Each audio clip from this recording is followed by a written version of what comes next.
تفتكر ازاي ايكيا بتبيع بأقل من منافسيها بنسبة 20% ومع ذلك بتكسب؟ بعد الحرب العالمية التانية مؤسس ايكيا أخد باله إن الشباب مش عارفة تتجوز ومش عارفة تشتري أساس عشان الأساس غالي عليها.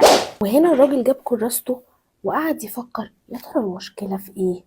يا ترى الحل ايه؟ لحد ما توصل لاستراتيجي تخليه يبيع الأساس بكواليتي كويس ومع ذلك بسعر أقل. اشترى كمية كبيرة قوي من الخشب، أخد ديسكاونت على المواد الخام اللي هيشتغل بيها، عمل الأساس بطريقة تخليه سهل في الفك والتركيب علشان ما ياخدش مساحة كبيرة قوي في المخازن بتاعته، ولا ياخد مساحة كبيرة في النقل من عند النجارين لحد المخازن بتاعته.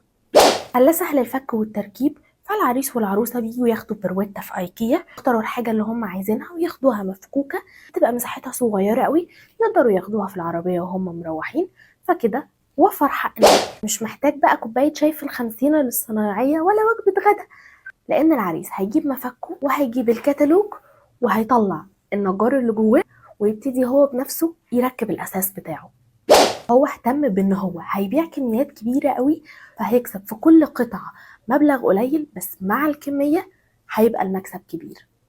ناهيك بقى عن حلاوة الاكسبيرينس.